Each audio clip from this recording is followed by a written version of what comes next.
Good morning, dear children. So, today our lesson is Communication.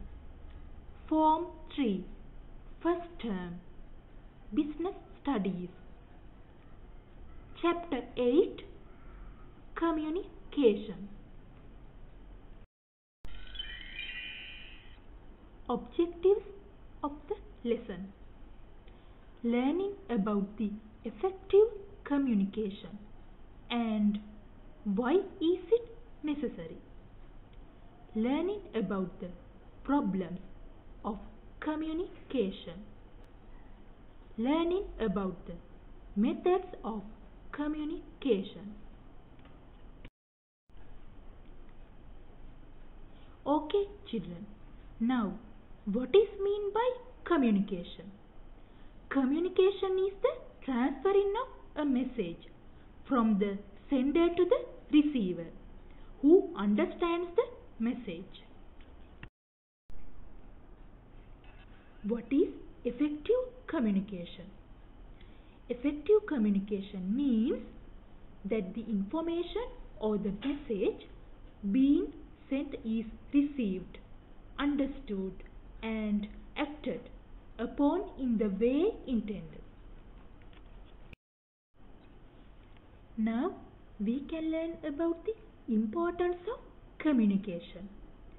Communication is needed to establish and disseminate goals for an organization, to develop plans for their achievement, to organize human and other resources in the most effective and efficient way, to select, develop and appraise members of the organization, to lead, direct and motivate people, to control performance.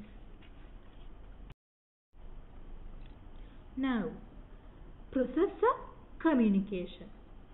Here, first one is sender of the message. What is that? Communication begins with the sender who has a thought or an idea which is then encoded in a way that can be understood by both the sender and the receiver. Next one, transmission of message. What is that? The information is transmitted over a channel that links the sender with the receiver. The message may be oral, written or visual. Next one, receiver of the message. What is that? The receiver has to be ready for the message so that it can be decoded. Accurate communication can only occur when both the sender and the receiver attach the same meaning to the message. Next one, noise and feedback. What is that? We can never be sure whether or not a message has been effectively encoded, transmitted, decoded and understood until it is confirmed by feedback. Barriers to effective communication. Barriers to effective communication mean the reasons for a breakdown in communication. Now we can learn what are the barriers. From this slide we can learn problem with sender. The sender may use technical language or may use jargon which is difficult to understand. The sender may speak too quickly which makes it difficult to interpret what he is saying. The sender initiates a wrong message. The message sent by the sender may be too long, and due to this the main point to be emphasized may get lost. The sender may have a wrong opinion or perception of the receiver and may not put effort to put across the message in an effective way.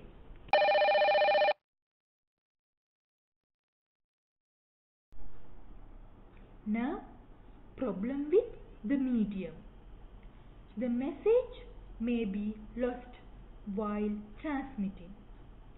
Using an inappropriate medium may result in less effective communication. A longer channel of communication will result in distortion of the message and it may lose its original meaning. There are lots of physical disturbances in the communication used. Next, problem with the receiver. The receiver might not be paying attention and thus the message may lose its impact. In many cases, the sender might not be trusted by the receiver and may not act in the intended way. The receiver may not have the necessary skills to understand the message. Now, we can learn about the effects of poor communication. Bad decision making as a result of not receiving correct information. Misunderstandings leading to mistakes. Poor quality work. Lack of coordination between departments and employees. Conflicts between employees because there is no proper communication.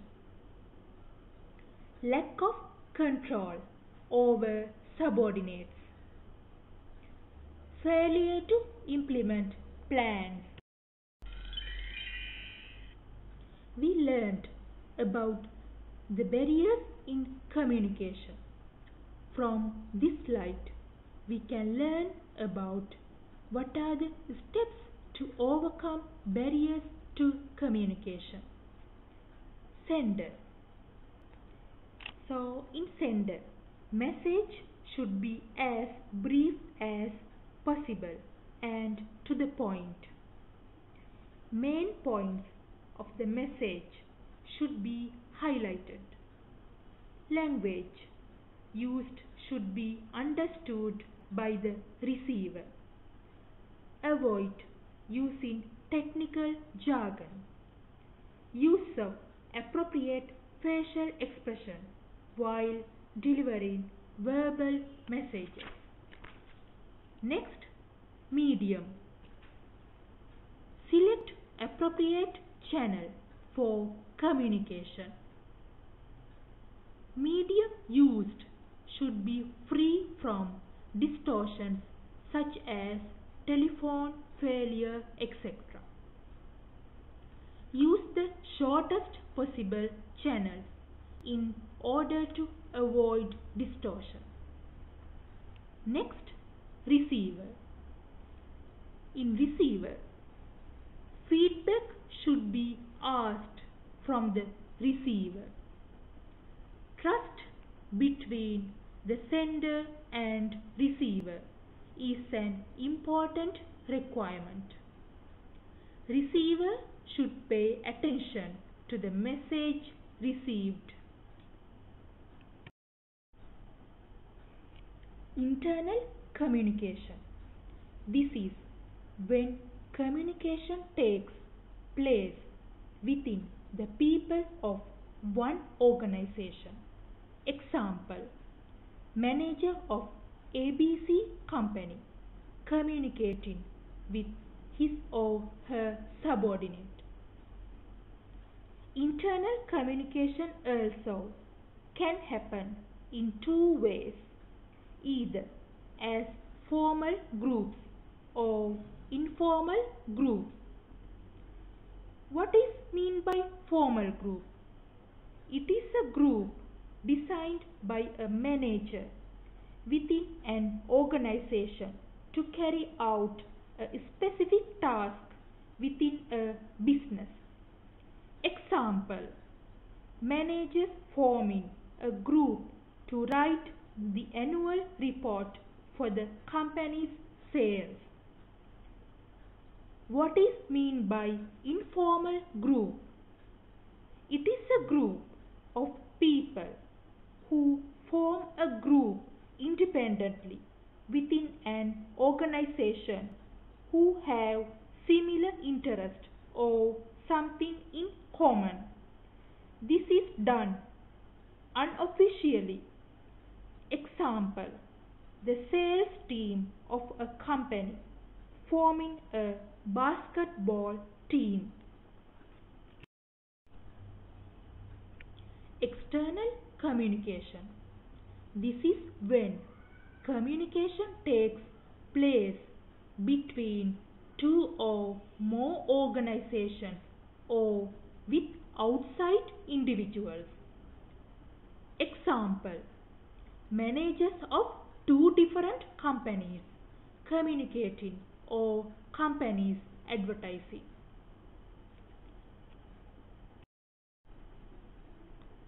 Next, formal communication. Earlier we learnt about formal group and informal group. Now from this slide we can learn about formal communication. What is that? These are channels of communication set up and recognized by an organization. Example, manager passing down a memo to the subordinate. Next, informal communication. These are channels of communication such as meeting with friends or contact with others during break time. Now, methods or types of communication. Written communication. There are some examples: letters, memos, reports, notices, faxes, electronic mails.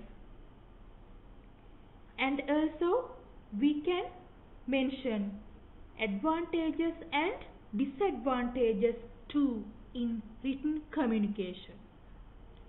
Advantages: provide records and references. Message can be carefully drafted and directed to large audience through mass mailing. It promotes uniformity in policy and procedures.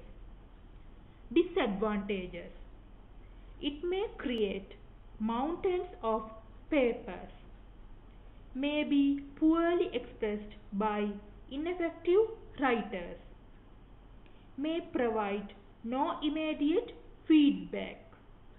It may take a long time to receive and be properly understood.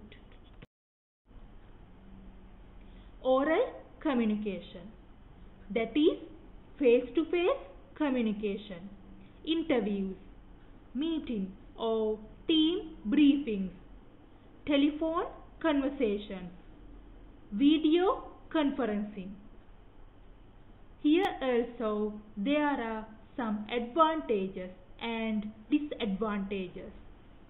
Advantages: it allows two-way communication and feedback. Information can be given out quickly. Feedback can be received instantly. The message can be reinforced with the proper use of body language. Disadvantages. Body language of both the sender and receiver may have a negative impact. It may be unsuitable for information which is technical in nature, not suitable for official notifications. Visual communication. As examples, there are films, documentaries, videos, diagrams, pictures, charts. Advantages. Easy to understand and retain the information. May be more interesting than simple written communication. Disadvantages. It is not always clear and may be misinterpreted by the receiver. Charts and graphs are difficult for some people to interpret. Flow of communication. In an organization, communication flows in various directions. Downward communication. Downward communication flows from people at higher level to those at lower levels in the organization hierarchy. In my slide, you can see as an example I have given when passing the message from superior level to subordinate level, from manager to worker, manager, supervisor, then worker. That is downward communication. Next, upward communication. This communication travels from subordinates to superiors and continues up the organizational hierarchy. Here you can see from subordinate level to superior level. That means when passing a message from worker to manager, worker, then supervisor, then manager. That is upward communication. Crosswise communication.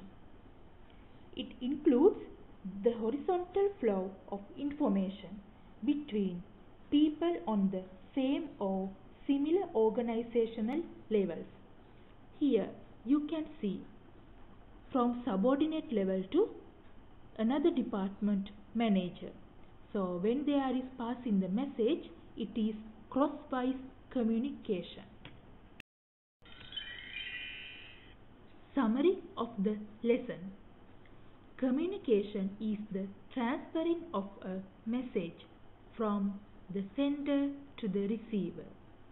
Barriers to effective communication mean the reasons for a breakdown in communication.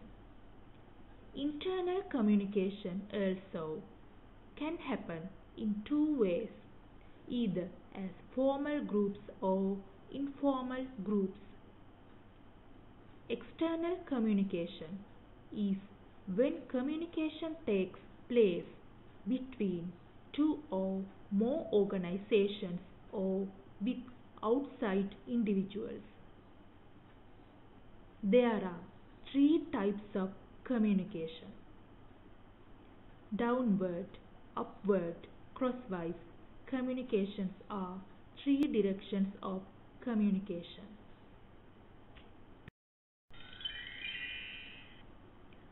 At the end of the lesson, I have given some activities to you. First one, give 6 advantages of using the internet nowadays. Give 6 disadvantages of using the internet nowadays. Mention 5 methods of communication can be used in a business. Thank you.